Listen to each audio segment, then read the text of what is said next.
Assalamu alaikum, my dear students. How are you all? Hope all of you are fine.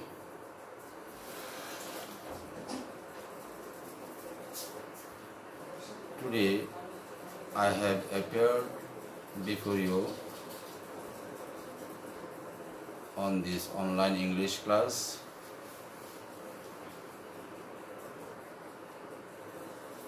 And my today's topic is voice, especially for the students of class 8.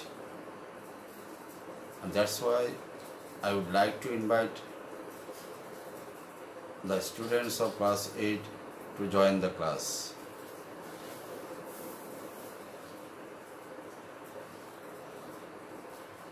Okay, dear students, now I am going to start my class.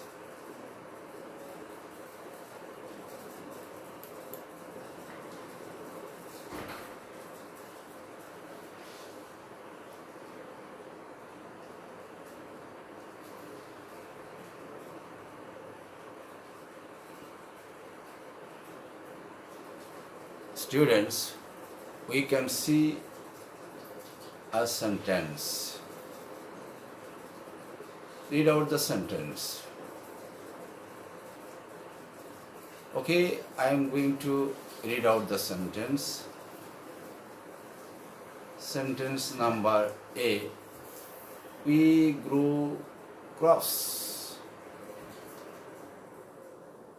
We grew crops. Very simple sentence. Before changing the voice, we should identify or detect the tense of the sentence. Voice করার পূর্বে আমাদের উচিত প্রদত্ত বাক্যের tense নির্ণয় করা। এটা তোমরা অবশ্যই জানো। সর্বপ্রথম আমাদেরকে টেন্স নির্ণয় করতে হয়। আমরা টেন্স নির্ণয় করি সাবজেক্টের পরে ভার্বের ফর্মটা দেখে। তো এখানে সাবজেক্ট হচ্ছে কে উই, আমরা সবাই জানি এটা, এবং ভার্ব হচ্ছে গ্রো, এবং গ্রো শব্দটা গ্রো ভার্বের কোন ফর্ম আছে অবশ্যই তোমরা জানো, এটা প্রেজেন্ট ফর্ম, তাই না? তো সাবজেক্টের পরে যেহেতু ভার্বের বেস ফর্ম আছে বা প্রেজেন্ট ফর্ম আছে, সেহেতু এটা কোন টেন্স হবে আমরা সবাই জানি, এটা প্রেজেন্ট ইনডিফিনিট বা সিম্পল প্রেজেন্ট টেন্স, তাই না? তার মানে বাক্যটা হচ্ছে প্রেজেন্ট ইনডিফিনিট টেন্স, এবং এটা একটা স্টেটমেন্ট। কেমন স্টেটমেন্ট? অ্যাফার্মেটিভ। টেন্সের দিক থেকে এটা হচ্ছে প্রেজেন্ট ইনডিফিনিট টেন্স। কেন? সাবজেক্টের পরে ভার্বের প্রেজেন্ট ফর্ম আছে, এই জন্য এটা প্রেজেন্ট ইনডিফিনিট টেন্স বা সিম্পল প্রেজেন্ট টেন্স। আর সেন্টেন্সের ক্ষেত্রে এটা একটি হাবোধক বিবৃতি দিচ্ছে, এর জন্য এটা একটা affirmative sentence. Now I would like to ask you to change the voice of this sentence. আমি জানি যে তোমরা অনেকেই এটা পারবা, ইভেন এটা ক্লাস 6-এর বাচ্চারাও পারবে। তবু আমি শুরু থেকেই শুরু করলাম। আমরা জানি ভয়েস চেঞ্জ মানে হচ্ছে অ্যাক্টিভ ভয়েসকে প্যাসিভ করা, প্যাসিভ ভয়েসকে অ্যাক্টিভ ভয়েস করা, এটাই তো। ভয়েস চেঞ্জ মানে হচ্ছে যে অ্যাক্টিভ ভয়েসকে কি করা, প্যাসিভ ভয়েস করা, এবং প্যাসিভ ভয়েসকে অ্যাক্টিভ ভয়েস করা।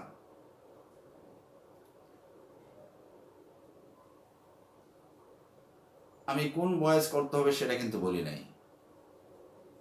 আমরা দেখতে পাচ্ছি যে সাবজেক্টের পরে এখানে ভার্বের প্রেজেন্ট ফর্ম আছে,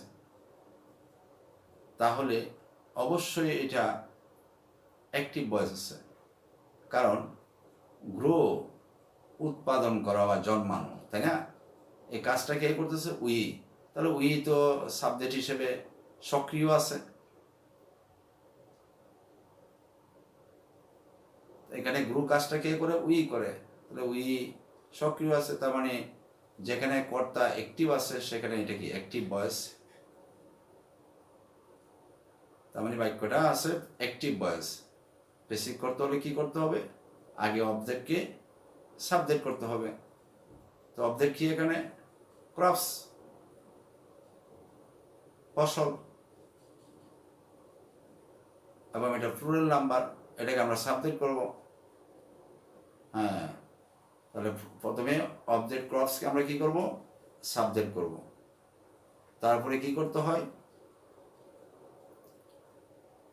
তারপরে পেসিভ করা মানে হচ্ছে যে সাবজেক্টের পরে টেন্স অনুসারে টু বি ভার্ব আনা, বাংলাতে যেটাকে বলা হয় হয় ক্রিয়া। কি আনতে হবে? To be verb. My dear student, এটা প্রেজেন্ট ইনডিফিনিট টেন্স আমরা শনাক্ত করেছিলাম। আর প্রেজেন্ট ইনডিফিনিট টেন্সের টু বি ভার্ব হচ্ছে কি? Am, is, are. তো ক্রপস থেকে সাবজেক্ট করলাম, সাবজেক্ট করার পরে টেন্স অনুসারে টু বি ভার্ব আসবে এম, ইজ, আর। এখন কি আনবো? যাকে সাবজেক্ট করছি সেটা কি সিঙ্গুলার না প্লুরাল? প্লুরাল। সকল প্রকার প্লুরালের জন্য প্রেজেন্ট ইনডিফিনিট টেন্সের টু বি ভার্ব বসবে আর। সকল প্রকার ফার্স্ট পার্সন হোক, সেকেন্ড পার্সন হোক, আর থার্ড পার্সন হোক, সকল প্রকার প্লুরাল সাবজেক্টের জন্য বসবে টু বি ভার্ব আর। এখন কি বসবে? এখন বসবে মূল ভার্বের first participle form. Grow, গ্রিউ, grown. Grow এর ফার্স্ট পার্টিসিপল কি হবে এখন? গ্রোন। এখন কি বসবে? এখন সাবজেক্টকে আমরা অবজেক্ট করব। তবে সাবজেক্টকে অবজেক্ট করতে হলে কি করতে হয়? একটা প্রিপোজিশনের মাধ্যমে। তো উইটা যেহেতু ব্যক্তি, সেহেতু এখানে এই ব্যক্তিটাকে অবজেক্ট করার আগে আমরা একটা প্রিপোজিশন লিখব বাই। তারপর উইর অবজেক্ট লিখব কি? উইকে অবজেক্টিভ কেস করলে কি হবে? প্রোনাউনের অবজেক্টিভ কেস উইর অবজেক্টিভ কেস কি? আস। উইটা এখানে আছে নমিনেটিভ কেস, এটাকে যখন পেসিভ করবো উইটা হয়ে যাবে অবজেক্ট, তখন এটা অবজেক্টিভ কেস হবে কি? আস। উইর অবজেক্টিভ কেস কি? আস। তাহলে মাই ডিয়ার স্টুডেন্ট, আনসারটা কি দাঁড়ায়?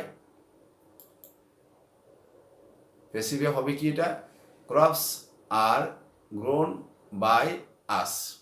তাহলে আমরা এখানে কি পরিবর্তন দেখতে পাচ্ছি? অ্যাক্টিভে ছিল উই গ্রো ক্রপস, আর পেসিভে হয়েছে crops are grown by us. কার কার পরিবর্তন হয়েছে? মানে সাবজেক্ট এবং অবজেক্টের স্থানের পরিবর্তন হয়েছে, অবস্থানের পরিবর্তন হয়েছে, সাবজেক্টের ফাংশনের পরিবর্তন হয়েছে, তাই না?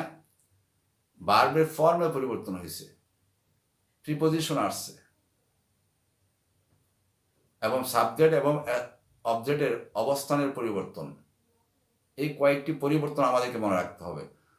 সাবজেক্টের ফাংশনের পরিবর্তন, সাবজেক্ট এবং অবজেক্টের অবস্থানের পরিবর্তন, ভার্বের ফর্মের পরিবর্তন, এই কথাগুলি মনে রাখতে হবে। প্রথমে আমরা অবজেক্টকে সাবজেক্ট বানালাম, টেন্স অনুসারে টু বি ভার্ব বানালাম আর। কেন? প্রেজেন্ট টেন্সে টু বি ভার্ব হচ্ছে তিনটা, এম, ইজ, আর। ক্রপস বহুবচন, সকল প্রকার বহুবচনের জন্য কি আসবে? আর। তারপরে কি বসবে? মূল ভার্বের ফার্স্ট পার্টিসিপল ফর্ম। গ্রো এর ফার্স্ট পার্টিসিপল কি? গ্রোন। এরপরে সাবজেক্টকে অবজেক্ট করতে হলে একটা প্রিপোজিশন লাগবে।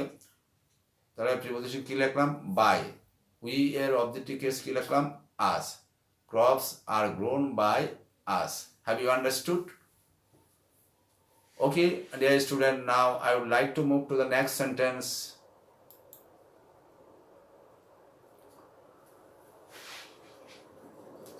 Can you see the next sentence? I am going to read out the sentence for you. Number B, do we grow crops? Number এতে ছিল we grew crops, number বিতে কি আছে ডু উই গ্রু ক্রপস। তার মানে এখানে সাবজেক্টের আগে একটি ডু শব্দ আছে, আবার সাবজেক্টের পরে আছে গ্রু ভার্বের প্রেজেন্ট ফর্ম। তার মানে উইটা সাবজেক্ট, গ্রুটা হচ্ছে ভার্বের প্রেজেন্ট ফর্ম, ক্রপস হচ্ছে অবজেক্ট। তাহলে ডুটা কি? ডুটা হচ্ছে অক্সিলিয়ারি ভার্ব। কি verb? Auxiliary verb, primary auxiliary verb. Do, be, have এই তিনটিকে বলা হয় primary auxiliary verb. Do, be, have এই তিনটিকে বলা হয় প্রাইমারি অক্সিলিয়ারি ভার্ব। তার মানে যে কোনো বাক্যকে প্রশ্নবোধক করতে হলে সাবজেক্টের আগে অক্সিলিয়ারি ভার্ব বসাতে হয়। এটা হচ্ছে ইয়েস নো কোয়েশ্চেন। এরকম কোয়েশ্চেন ইয়েস নো কোয়েশ্চেন। যাই হোক, প্রেজেন্ট ইনডিফিনিট টেন্সের অক্সিলিয়ারি ভার্ব হচ্ছে ডু। প্রেজেন্ট ইনডিফিনিট টেন্সের অক্সিলিয়ারি ভার্ব কি? ডু। যেহেতু সাবজেক্টের আগে এখানে ডু আছে, তার মানে এটা টেন্সের ক্ষেত্রে হচ্ছে প্রেজেন্ট ইনডিফিনিট টেন্স, এবং সেন্টেন্সের ক্ষেত্রে হচ্ছে ইন্টারোগেটিভ সেন্টেন্স। কোন সেন্টেন্স? Interrogative sentence. তো এখন আমরা এটাকে প্যাসিভ করব। প্রথম বাক্যটা ছিল অ্যাফার্মেটিভ, দ্বিতীয় বাক্যটা হচ্ছে ইন্টারোগেটিভ। ইন্টারোগেটিভ সেন্টেন্সের ক্ষেত্রে এখানে অক্সিলিয়ারি ভার্বটা কোথায় আছে? সাবজেক্টের আগে। প্যাসিভ করলে তখন এই ডু অক্সিলিয়ারি ভার্বের অস্তিত্ব থাকবে না, আয়সা পড়বে ডু এর স্থলে আয়সা পড়বে টু বি ভার্ব। কোন টেন্সের টু বি ভার্ব? প্রেজেন্ট টেন্সের টু বি ভার্ব। ডু এর কোনো অস্তিত্ব থাকবে না। ডু যখন অক্সিলিয়ারি ভার্ব হিসেবে ব্যবহার হবে ইন্টারোগেটিভ সেন্টেন্সে কিংবা নেগেটিভ সেন্টেন্সে, প্যাসিভ করলে এই ডু অক্সিলিয়ারি ভার্বের কোনো অস্তিত্ব থাকবে না। নোট দিস, ডু অক্সিলিয়ারি ভার্বের অস্তিত্ব প্যাসিভ ভয়েসে থাকবে না। ডু, ডাজ, ডিড যখন অক্সিলিয়ারি ভার্ব হিসেবে ব্যবহার হবে তখন প্যাসিভ করলে এগুলির অস্তিত্ব থাকবে না, এগুলির পরিবর্তে আসবে to be verb. Do auxiliary ভার্বটা যখন সামনে আসে, সাবজেক্টের আগে আসে, তেমনি প্যাসিভ করলেও যে টু বি ভার্বটা ব্যবহার করবো সেটা সাবজেক্টের আগে লিখতে হবে। তখন আমরা প্রথমে কিসের পরিবর্তন করব? সাবজেক্ট এবং অবজেক্টের পরিবর্তন হয়, তাহলে অবজেক্টকে সাবজেক্ট বানাবো। অবজেক্টকে এখানে ক্রপস, এবং ক্রপসের জন্য টু বি ভার্ব কি আসবে? আর। তাহলে আরটা কি এখন ক্রপসের পরে লিখবো না আগে লিখবো? যেহেতু প্রশ্নবোধক বাক্য সেহেতু টু বি ভার্বটা কোথায় বসবে? যেখানে ডু আছে সেখানে, তার মানে ক্রপসের আগে লিখতে হবে। মনে মনে ক্রপসকে সাবজেক্ট করলাম, ক্রপসের জন্য টু বি ভার্ব কি বসবে? প্রেজেন্ট টেন্সের আর। এই আরটাই কোথায় লিখবো? সাবজেক্টের আগে। তাহলে কি হতে পারে? আর ক্রপস, তারপরে কি মূল ভার্বের ফার্স্ট পার্টিসিপল গ্রোন, তারপরে কি হবে? Preposition by. উইকে অবজেক্ট করলে কি হবে? আস। ডু এর কোনো অস্তিত্ব থাকবে না। ডু, ডাজ, ডিড প্যাসিভ করলে ডু, ডাজ, ডিড যখন অক্সিলিয়ারি ভার্ব হিসেবে ব্যবহার হবে তখন প্যাসিভ ভয়েস এগুলোর কোনো কি থাকবে না? অস্তিত্ব থাকবে না। এগুলির পরিবর্তে কি আসবে? To be verb. তাহলে হবে কি এটা? Are crops grown by us, isn't it?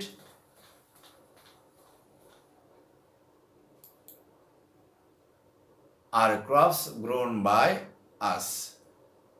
Okay, now I would like to move to the next one.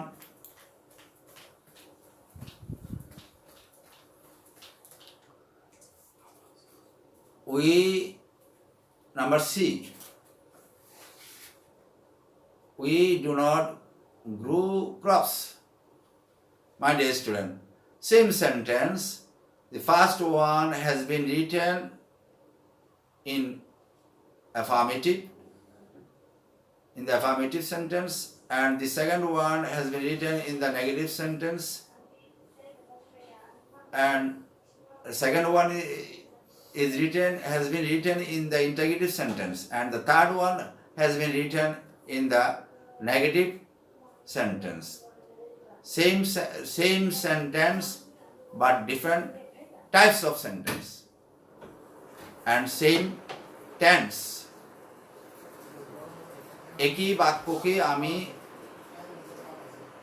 3 ধরনের বাক্যে লিখছি, টেন্স একই রকম, কিন্তু বাক্য লিখছি কি হ্যাঁ বোধক, না বোধক এবং প্রশ্নবোধক। হ্যাঁ বোধক, প্রশ্নবোধক, না বোধক। একটি বাক্যকে আমি 3 প্রকারের বাক্যে সেট করছি। প্রথমটি হচ্ছে হ্যাঁ বোধক, দ্বিতীয়টি প্রশ্নবোধক, তৃতীয়টি কি না বোধক। এবং টেন্স কিন্তু একই টেন্স। এটা for your better understanding, I have done so for your better understanding. Okay, I do not grow crops. We do not grow crops. Sorry, we do not grow crops. তাহলে প্রথমে আমরা কি করব? ক্রপসকে subject করব। ক্রপসটা 1 বছর না বহু বছর? অবশ্যই বহু বছর। এখন ডু তো অক্সিলারি ভার্ব, ডু থাকবে না? থাকবে? থাকবে না। ডুর বলতে কি আসবে? To be verb. কি আসবে? ক্রপস যেহেতু বহু বছর আর আসবে। Crops are not. গ্রোর ফার্স্ট পার্টিসিপল কি হবে? গ্রোন। প্রিপোজিশন কি হবে? বাই। উইর of that us. Clear? Okay, thank you. Crops are not grown by us. The first one affirmative, the second one interrogative, and the third one negative. But all the sentences are in the present indefinite tense, isn't it? Okay, thank you. Now I would like to move to the next slide.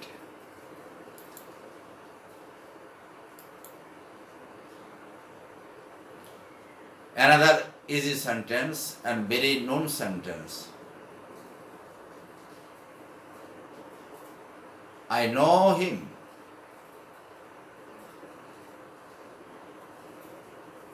Subject I, know verb base form or present form. So this is simple present tense or present indefinite tense and affirmative sentence. Here object is him.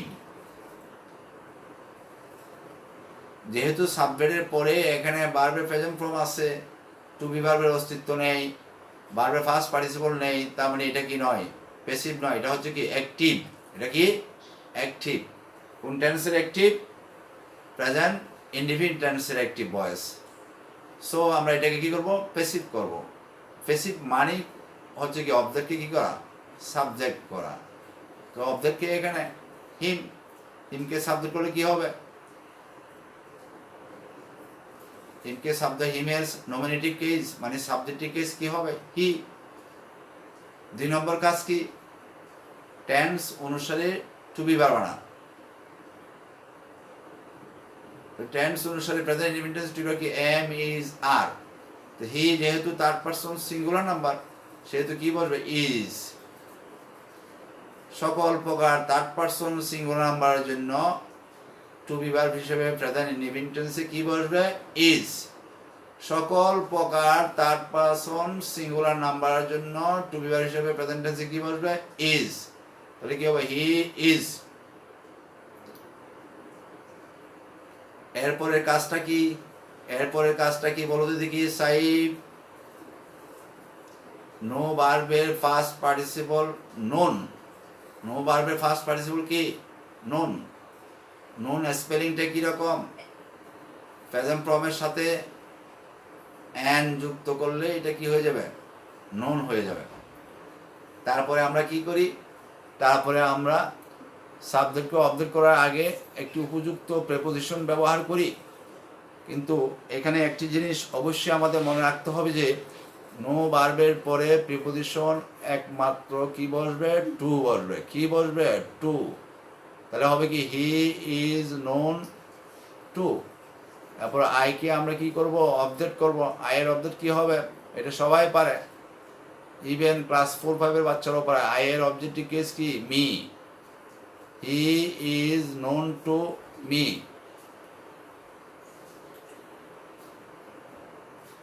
Okay, we can see the answer. He is known to me হবে, এটা sorry, এটা you হয়ে গেছে, I am very sorry, এটা you হয়ে গেছে।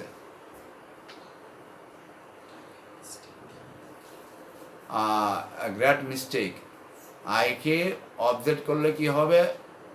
Me হবে। আইকে অবজেক্ট করলে কি হবে? মি হবে। মিস্টেকেনলি আমি ইউ লিখে ফেলছি। Sorry my dear students for this great mistake. আইকে অবজেক্ট করলে কি হবে? মি হবে। আইকে অবজেক্ট করলে কি হবে? মি হবে। তোমরা এটা ইউর জায়গায় মি লিখবা। কি লিখবা? Me. Okay, next one. Do I know him? Do I know him, এখানে সাবজেক্টের আগে কি আছে? ডু আছে। কি আছে? ডু আছে। তার মানে সাবজেক্টের পরে কি আছে? মূল ভার্বের প্রেজেন্ট ফর্ম। তার মানে এটাও কি প্রেজেন্ট ইনডিফিনিট টেন্সের ইন্টারোগেটিভ সেন্টেন্স, ইজন্ট ইট? হিমকে সাবজেক্ট করবা, কি হবে? হি। তারপরে এখন হি এর জন্য টু বি কি আসবে? ইজ। ইজটা এখন কোথায় লিখবো? হি এর আগে না হি এর পরে? হি এর আগে। তাহলে হবে কি? Is he. Is he. তারপর নো এর ফার্স্ট পার্টিসিপল কি হবে? নোন। Is he known. তারপর কি হবে? প্রেপোজিশন কি হবে? টু। আয়ের অবজেক্ট কি হবে? মি। তাহলে হবে কি? Is he known to me. Is he known to me. Okay, thank you. এখানে এই নাম্বার সেন্টেন্সে কিন্তু একটা মিস্টেক, এটা আমি আবারও বলতেছি। আয়ের অবজেক্ট এখানে মি হওয়ার কথা, কিন্তু আনফর্চুনেটলি আমি এখানে আয়ের অবজেক্ট মি না লিখে মিস্টেকেনলি আমি কি লিখে ফেলছি? ইউ লিখে ফেলছি। I am extremely sorry for this.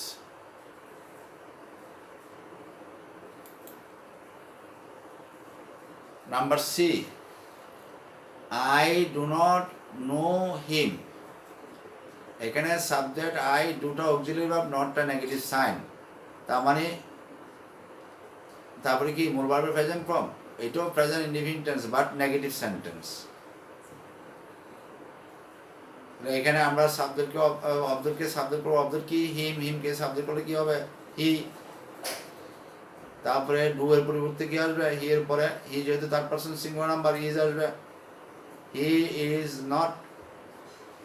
তারপর নো এর ফার্স্ট পার্টিসিপল কি হবে? Known. He is not known. Preposition কি হবে? To. He is not known to. আয়ের অবজেক্ট কি হবে? মি। ক্লিয়ার? এখানেও the first one is affirmative, the second one is interrogative, and the third one is negative, but same tense, but different sentences, kinds of sentences, different kinds of sentences.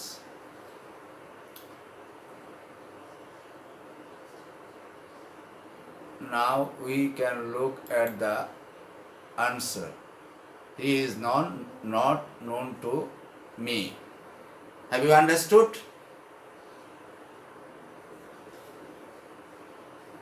I think, or I believe, all of you have understood.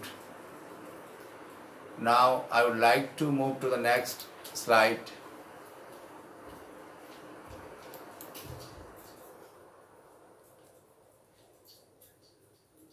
Number A, Mr. Islam teaches us English. Mr. Islam teaches us English.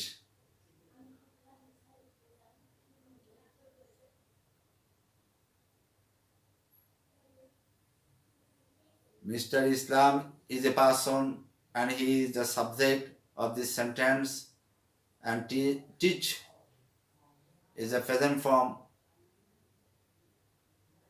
as object, English another object. Teach verb present form, টিচের সাথে কি যোগ করা হয়েছে? ES.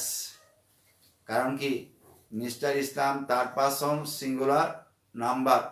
Mister Islam third person singular number. তো dear student, you know that if the subject is third person singular number, then we have to use as, es or ies with the verb or at the end of the main verb in the present tense. Present tense এর subject যদি third person singular number হয় তাহলে মূল ভার্বের present ফর্মের সাথে as বা es বা ies যোগ করতে হয়।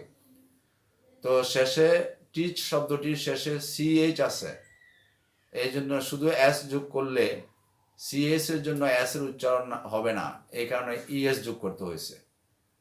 Mister Islam is a noun and this is third person singular number.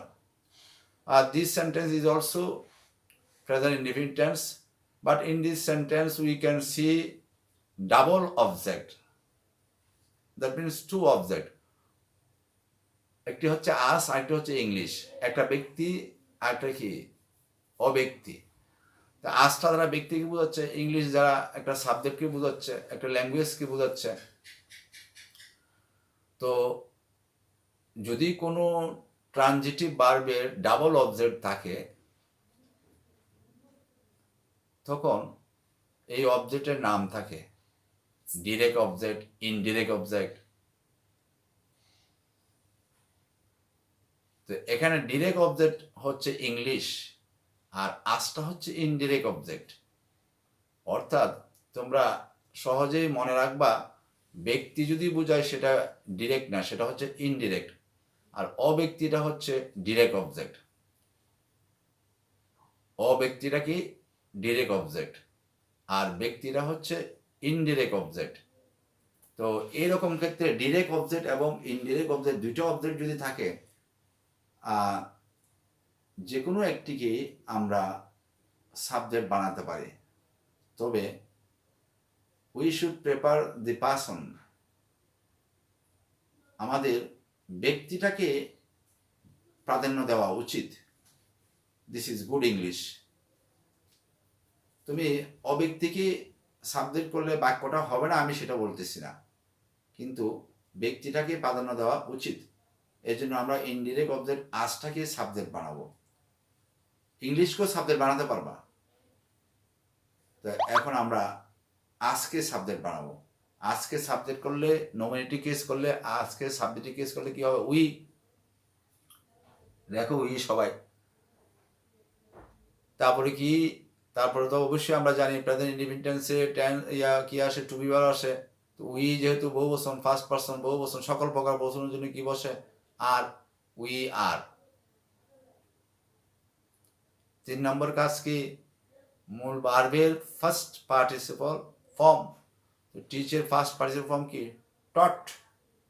T U G H T, taught. এখন কি করব? একটা অবজেক্ট কিছু সাবজেক্ট বানাইছি, আর একটা অবজেক্ট কোথায় নিব? আর একটা অবজেক্ট এখন যেরকম ভার্বের পরে আছে, মূল ভার্বের পরে আছে, প্যাসিভের ক্ষেত্রেও সেটি মূল ভার্বের পরে থাকবে। সেটি স্থানের কোনো পরিবর্তন হবে না, এটা অপরিবর্তিত থাকবে। তাহলে কি হবে? We R taught English. এখন প্রেপোজিশন লাগবে কি? বাই। এবার মিস্টার ইসলাম ছিল সাবজেক্ট, সেটাকে অবজেক্টের জায়গায় নিয়ে যাব। মিস্টার ইসলাম যেহেতু নাউন, নাউনের কেস পরিবর্তন হলো, মানে এটা রূপের কোনো পরিবর্তন হয় না। নাউনের সব সময় কি থাকে? সাবজেক্টিভ কেসে যেরকম, অবজেক্টিভ কেসও এরকম। মিস্টার ইসলামকে অবজেক্ট করলে মিস্টার ইসলামই থাকবে। যে কোনো নাউনকে সাবজেক্ট থেকে অবজেক্ট করলে এটা রূপের কোনো কি হয় না? পরিবর্তন হয় না। আচ্ছা বলো তো দেখি, এই যে ইংলিশ অ্যাক্টিভও ছিল ভার্বের পরে, এক প্যাসিভের ক্ষেত্রেও ভার্বের পর, মানে ইংলিশ এই অবজেক্টটার কি হয় নাই? পরিবর্তন হয় নাই। এটার কি হয় নাই? পরিবর্তন হয় নাই, অপরিবর্তিত। যে অবজেক্টের পরিবর্তন হয় না, অপরিবর্তিত থাকে, এটাকে বলা হয় রিটেইনড অবজেক্ট। কি অবজেক্ট? Retained object. যেহেতু ইংলিশ এই অবজেক্টের কোনো পরিবর্তন, জায়গার কোনো পরিবর্তন, এটাকে বলা হয় কি retained object.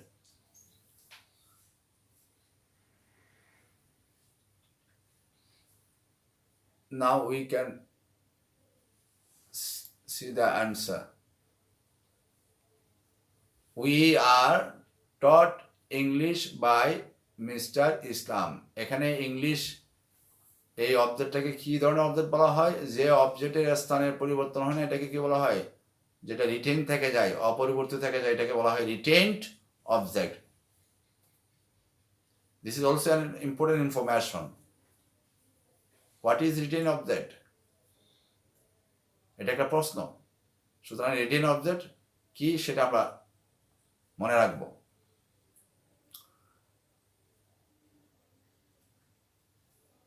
Now let's see the next one.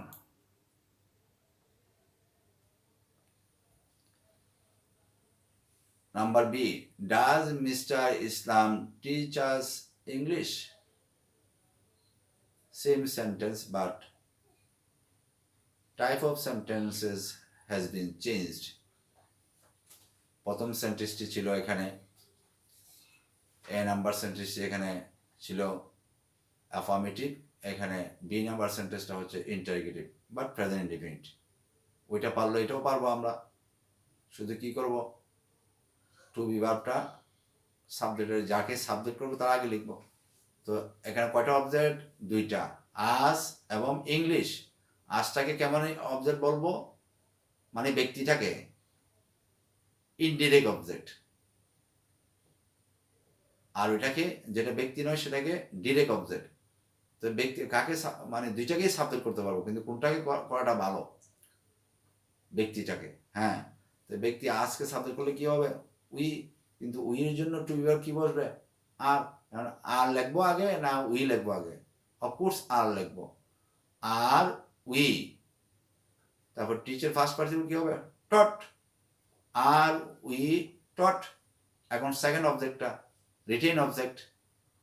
R we taught English by mister Islam. ডাজের যে কোনো অস্তিত্ব থাকবে না। আগেও বলা হয়েছে ডু ডাজ ডিড যখন অক্সিলিয়ারি ভার্ব হিসেবে ব্যবহার হয় বেসিক করার সময় এই ডু ডাজ ডিড এর পরিবর্তে কি আসবে? টু বি ভার্ব আসবে।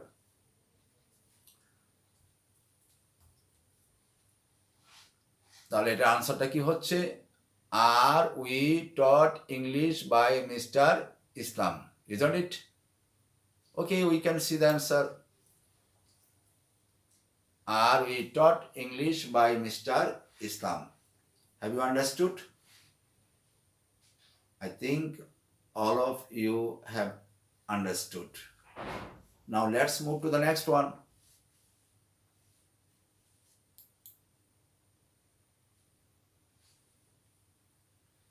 Number C. Mr. Islam does not teach us English. Mr. Islam subject does auxiliary verb. কোন টেন্সের auxiliary verb does? তোমরা অবশ্যই জানো প্রেজেন্ট ইনডিফিনিট টেন্সের auxiliary verb do। এই do এর সাথে কি করা হয়েছে? es যোগ করা হয়েছে, কারণ mister Islam third person singular number, এই জন্য ডু নট না হয় কি সে ডাজ নট। তার মানে এটাও present indefinite tense but negative sentence. Same object us এবং ইংলিশ, কয়টা অবজেক্ট? দুইটা। তাহলে এটা কি হবে? আজকে সাবজেক্ট করলে উই হবে। We are not taught English by mister Islam. এবার একটা ওইভাবে করে দিই, যেমন ইংলিশকেও সাবজেক্ট করা যাবে। যদি ইংলিশকে সাবজেক্ট করি তাহলে ইংলিশের জন্য টু বি ভার্ব কি আসবে? Is. English is not taught us by mister Islam. Okay.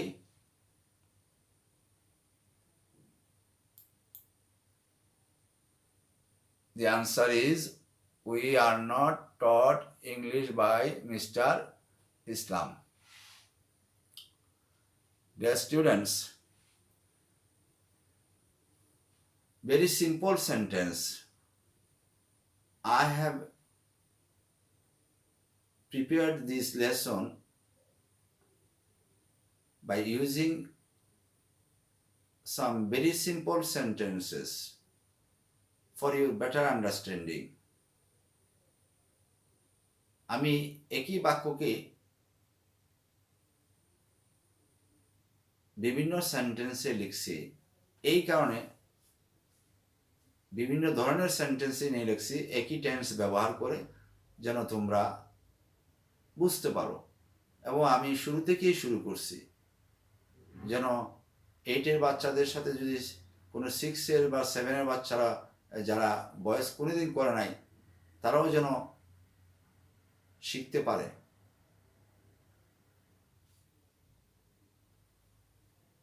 আমি কয়েকটা পরবর্তী স্লাইডে কয়েকটা নোট দিছি, তোমরা এগুলি দেখে নিবা, শিখে নিবা। বয়স, আমরা এতক্ষণ বয়স পড়লাম, বয়সের ডেফিনেশনটা তো জানা দরকার। অনেক সময় দেখা যায় যে আমরা বয়স করতে পারি, কেউ যদি বয়স হোয়াট ইজ বয়স জিজ্ঞাসা করে, তখন হায়ার লেভেলের স্টুডেন্টরাও বলতে পারে না। অনেক ভালো জানে, জানার পরে দেখা গেল যে ভালো রেজাল্ট, ভালো marks,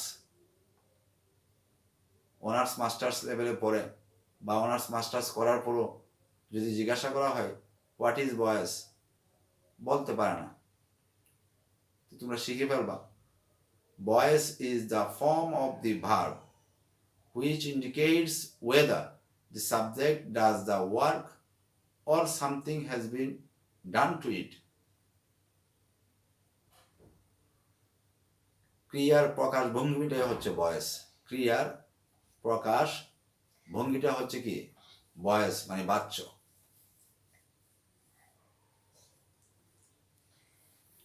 Voice is the form of the verb which indicates whether the subject does the work or something has been done to it. There is another note for you. Two objects, অর্থাৎ দুইটা object বিশিষ্ট বাক্যগুলোর ক্ষেত্রে, in such cases any of the objects, এরকম ক্ষেত্রে যে কোনো অবজেক্টকে may become the subject, যে কোনো অবজেক্ট সাবজেক্ট হতে পারে। দুইটা অবজেক্ট থাকলে যে কোনো অবজেক্ট সাবজেক্ট হতে পারে। But the indirect object, indirect মানে যেটা দ্বারা ব্যক্তিকে বোঝায়, or the personal object is preferred for the subject, মানে ব্যক্তিবাচক যে সাবজেক্টটা থাকে তাকে প্রাধান্য দিতে হয়। অ্যানাদার অবজেক্ট ইজ রিটেইনড, আর অপর অবজেক্টটি কি থাকে, অপরিবর্তিত থাকে। একটাকে সাবজেক্ট করে একটা অপরিবর্তিত থাকে, হ্যান্স অতএব ইট ইজ রিটেইনড অবজেক্ট, অতএব এটাকে বলা হয় কি retained object. Dear students, I do not know whether you have become benefited or not, but I am trying my level best to make you understand better. If you understand, then my effort will be fruitful, otherwise not. I think you have enjoyed the class, and I will invite all my students to watch my video and to enjoy my class. Thank you, and good night to you all. See you again in the next class. Till then, Allah Hafiz. Assalamu alaikum wa rahmatullahi wa barakatuh.